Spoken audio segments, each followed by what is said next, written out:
ஒரு வார்னிங், இந்த web series சாதாரணமா இல்ல. நீங்க பார்த்து முடிச்சதும் சில நிமிஷம் அமைதியா இருக்கலாம். ஏன்னா இதுல நடக்கிறது கதையில ஒரு அதிர்ச்சி சம்பவம். நம்ம எல்லாருக்கும் ஒரு ஃபீலிங் வரும், ஏதோ ஒரு கெட்ட விஷயம் நடக்க போகுது அப்படின்னு. ஆனா அதுவே நிஜமா நடந்தா அதுதான் இந்த சீரீஸ் நடக்குது. ஒரு சாதாரணமான வாழ்க்கை, சின்ன ஒரு முடிவு, அதுக்கப்புறம் தான் வாழ்க்கையோட கண்ட்ரோல் கையை மீறி போகுது. இந்த கதையில கதையின் நாயகியை சுத்தி தான் எல்லாமே நடக்குது. தன்னுடைய திருமணத்திற்காக எடுக்கிற முடிவு,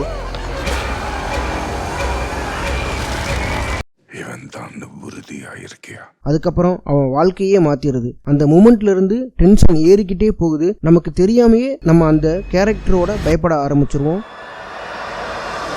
இப்ப என்ன நடக்க போகுது அப்படின்னு.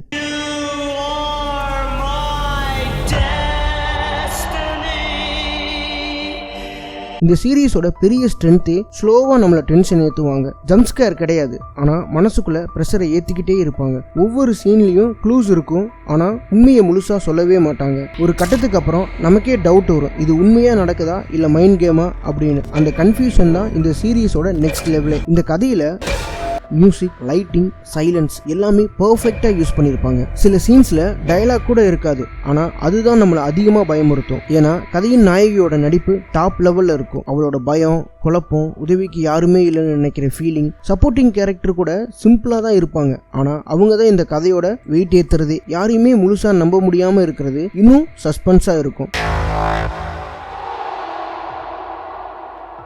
இந்த கதையோட கிளைமேக்ஸ் யாரும் எதிர்பார்க்காத மாதிரி இருக்கும். இறுதியில எல்லா கேள்விக்கும் விட கிடைச்ச மாதிரி இருந்தாலும் அதே சமயத்துல இன்னும் குழப்பமாவும் இருக்கும். அதுதான் இந்த சீரீஸோட ஸ்பெஷலே. எல்லாம் முடிஞ்ச பிறகு முன்னாடி போய் யோசிச்சு இதுக்கு இதுதான் அர்த்தமானு யோசிக்க வைக்கிற அளவுக்கு இருக்கும். ஓவராலா சொல்லணும்னா இது ஒரு நார்மல் த்ரில்லர் கதை இல்ல, இது ஒரு சைக்காலஜிக்கல் எக்ஸ்பீரியன்ஸ். ஸ்லோவா போகும், நம்ம மைண்ட்ல அப்படியே இருக்கும். த்ரில்லர், சஸ்பென்ஸ், மைண்ட் கேம் இப்படிப்பட்ட கதைகள் பிடிக்கும் அப்படின்னா நெட்ஃபிளிக்ஸ்ல தமிழ் டப்ல இருக்கு, மிஸ் பண்ணிடாதீங்க.